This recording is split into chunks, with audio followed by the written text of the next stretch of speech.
I've been asked this one question, albeit in several different ways, by a few different people in different stages of my life. And this one question is, do you have a shopping problem? And only just recently, just this year, I'm starting to think, maybe yes. Maybe at times, my shopping or my spending tendencies can sometimes be problematic. Up until now, I've always thought the answer was no. I'm just someone who likes shopping. Shopping is a way I relieve stress. Shopping is just one of the fun activities to do. It's just one of my hobbies. It's just a normal girly thing to do. But I'm starting to think, hey, now I know all these people who ask me are people that I know that cared about me. So maybe they're able to see something in my spending behaviors that I can't see, or maybe I don't want to see. Maybe they've noticed something that I've never noticed. And you know what? I'm starting to think that my spending habits or shopping habits actually could be a symptom of, or presentation, or manifestation, if you will, of another more deeper problem, a problem that I've been learning about recently. And that problem is impulse control issues. Now, just to give you a bit of background, I've always been a very impatient person, not just when it comes to buying things, but just in general. I like things to be done quick. I like things to be done now. I've always been very impatient. And I've always thought that's just part of my personality. That's just one of the traits that make up who I am. But now I'm starting to realize that the impatience can actually be at least part of impulse control issues, and the other part from fear of uncertainty. But that is a topic for another day. Now, I've always viewed shopping as a fun activity because growing up, that was part of the bonding activities I used to do with my mum. And many girls love shopping. It is a societal thing that shopping is a thing that girls do. Not every girl loves shopping, but a lot of girls do love shopping. And then things did escalate when I got a bit older. So when I was in university, or as you call it in America, college, when I started earning my money, I started shopping alone because I had some money. And it started off just cheap things. So I used to go to the op shop a lot, or as you call it in America, the thrift shop. And then when I started working, I used to shop every single week on my day off. Again, I used to just buy a lot of cheap things. So I always used to have a quantity high. So I used to always buy at least one dress every single week. And I used to justify it to myself in that it's just a cheap dress, can definitely afford it, not blowing the budget. And the habit was just building and escalating from there. And it wasn't just fashion items that I shopped. I mean, I've always had a really big wardrobe, so I always had a lot of fashion items, and I do love fashion, but I shop all categories.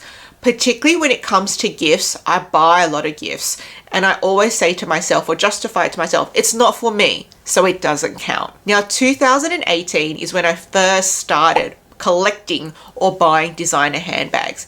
As you can see here, I've got 6 designer handbags behind me, and my whole entire channel is based about vintage designer handbags. That is my specialty niche that I like to buy. Now, these items are more expensive, so it did kind of slow down my pace a little bit. I couldn't buy one every single week. Now, in 2020, I exploded with buying home organization products. I redid my house from top to bottom, and I bought a lot of things. Were they all necessary? No. Did I use them all? Yes. Could it have been a little excessive? Yes. Now, why am I even talking about this? I've noticed that on YouTube, the topic of toxic shopping and luxury minimalism are 2 topics that often come up in the designer handbag space. And these are 2 topics that I felt started to really resonate with me. Particularly the concept of intentional shopping. Now, to be honest with you, recently, in the last 3-4 years, I thought I was an intentional shopper. Like, for example, I thought, okay, with the designer handbags, these things are expensive. I can't just be buying things willy-nilly off the fly. I really need to think about these purchases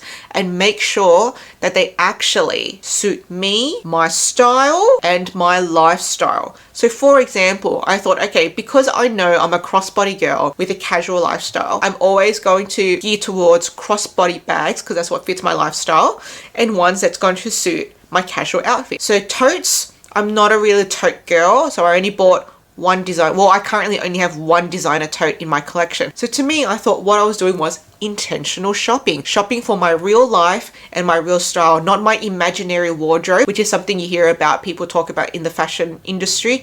People buy for their imaginary wardrobe and imaginary lifestyle, buy these gowns and have nowhere to go. But I tend to buy for my casual lifestyle. But then you know what? I realized, hey, look, I bought like over 15 designer crossbody bags. Come on, that can be counted as a little bit excessive. Who needs 15 designer crossbody bags? Nobody. I really could have just stopped at like 5. That would have been sufficient.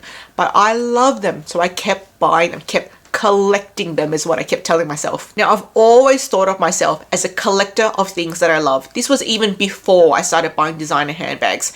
When it came to fashion, if I liked a particular type of fashion item, I collected them. I went through a huge blazer phase. I have a huge blazer collection. I collected them. I have a huge shorts collection. In Australia, shorts is a really common item to wear because we are a summer country. So I had a huge shorts collection. You know, when I was into shoes, I had a shoe collection. Whatever it is, doesn't even have to be a fashion item. Now, organization products. I have a huge organization storage collection. I've always thought of myself as a collector. Some people call it hoarding. Some people call it collecting. It's a fine line between the two. And I always told myself shopping and accumulating things, they're just normal girl things. But no, they're not always normal girl things. And it even got to the point where I was so obsessed about wanting to add a vintage Chanel to my handbag collection that I ended up spending my last $2,000 at one stage, my last $2,000 in my account, and I spent it on a vintage Chanel bag. That is never a great financial decision. I never encourage anyone to do that. That was a poor financial decision, but that's what I did. Now, I've made a whole video reflecting about that story time and the lessons that I've learned and psychoanalyzing why I even did that and how I fell into that trap. So if you want to hear more about that story, I'll link that up above and in the description box down below. Now, what have I learned about myself since thinking and reflecting about these things? So as I mentioned earlier, I believe that my impatience actually stems from, or at least in part stems from, my impulse control issues and fear of uncertainty. Now, this makes me super prone to FOMO, which makes me the perfect target market for a lot of these companies that sell things. These marketing companies, they're looking for audience and buyers exactly like me, just FOMO into purchases. So when it comes to designer handbags, these items, these babies are expensive, albeit they're cheaper because they're vintage and secondhand. So they're cheaper than what you get brand new designer in store. But nevertheless, these items aren't cheap. They're still expensive anyway. So the price of these items did kind of cap or slow down my pace of buying. But just to give you an example, in 2018, which was just my first year of collecting handbags, I bought like 8 designer handbags that year. That is quite a lot of designer handbags in my first year. I was on a roller coaster. I get so excited because this was a new category of item that I just discovered that actually I love. And I was hunting, I knew what I wanted, particularly when it came to Louis Vuitton. I wanted the ones that didn't have vachetta. These really vintage ones have treated leather because I'm a real clumsy person. I don't like to baby my bags. I like to be able to wear them all weather, all year round. So I wanted the treated leather because these can go in the rain, can get wet no problem. And I have a dog and I wear these bags dog walking. So if her saliva gets onto it, I don't want it to stain. So I basically had an objective that I gave myself in my head. I wanted to collect basically all the vintage Louis Vuitton I could with the treated leather. Now that expands like the 80s, the 90s, a lot of bags, and I wanted to collect all of them. And this was even before I got into vintage Chanel and vintage Hermes. So the first year I collected 8 of them and it was a roller coaster. Get really excited researching one. My dopamine release would go up. I'd get that motivation. I'd get that excitement. Hunting it. Buy. Then it would be that anticipation, waiting for the item to come.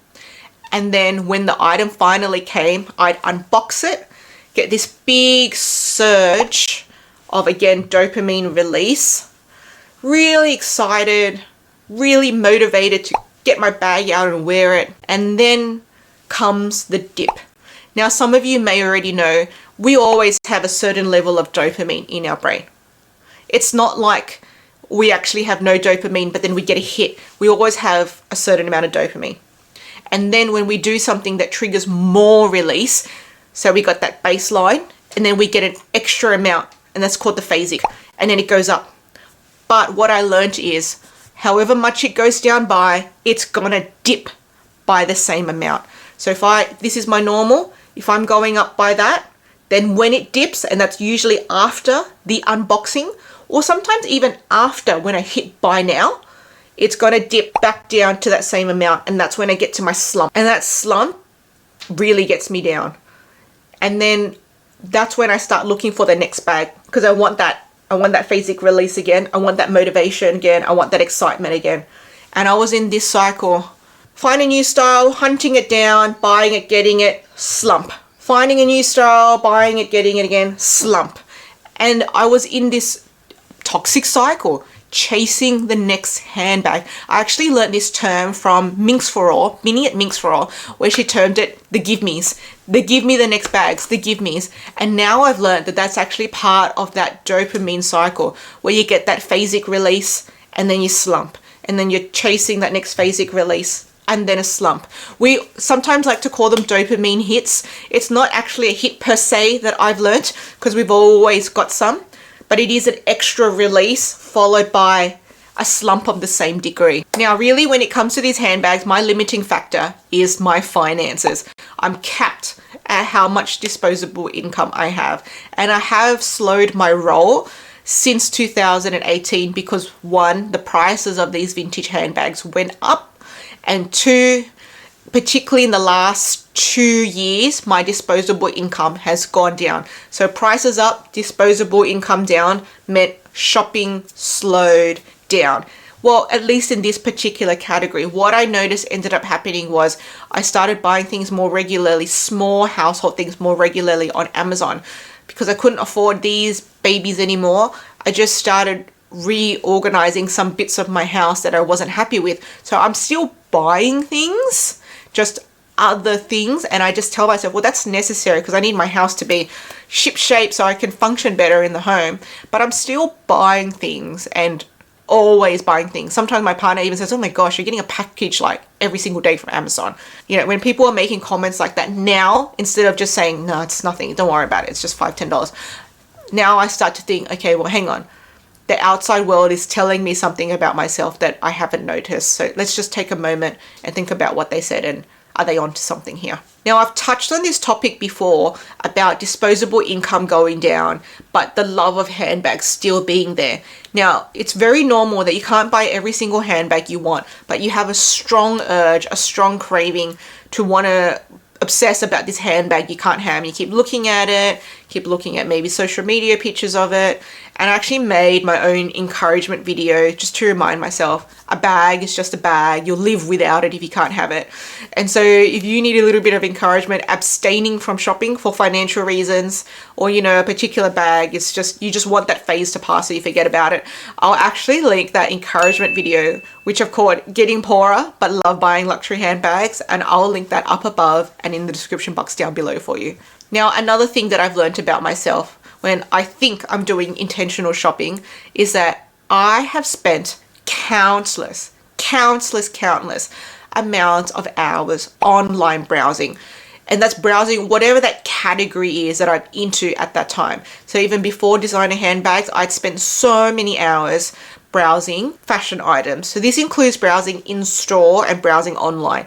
But since I started online shopping, I mostly just do online shopping now, and I very seldom actually go to physical stores. So it was fashion items, then it moved to designer items, then it moved to home organization items. Particularly once I became a YouTube watcher, oh my gosh, my spending exploded. Whether it's like me getting influenced by what I'm seeing in the video, like particularly home organization, once I see the final product of how they've organized it, and if that really resonates with my organization style.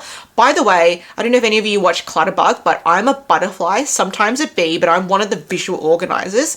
So if you want to learn your own organization style, I'm just going to link Clutterbug's quiz down below, because she helped me transform my house so much. So if you're struggling with organizing, do her quiz first and actually find your style before you even start organizing, because then you can actually organize to suit you and it will make things so much easier from there. I always thought I was a bad organizer, but what I realized is I was organizing wrongly for my own style. Okay, so back to what I was saying. Depending on whatever niche I'm into at that time, I can just go for hours and hours and hours browsing for the right product. Having said that, I think that's a part of intentional shopping, making sure you buy the right product for you, researching, thinking about it, planning things out, mapping them. Having said that, now thinking about it, I think I spend an excessive amount of time browsing. I think it's beyond the norm. And it's part of my impulse control, I think, because I impulsively go and see a video. Okay, I need to go research that right away. Even if I'm not buying, I'm still in that, because I still get dopamine releases, that phasic extra release from browsing products online too. And another thing I noticed that I binge is TV shows. It sounds really bad. Now, it can be a whole different variety of genres. So I binge Asian dramas, I binge Western TV shows, I binge reality TV shows. I know they're so bad for you.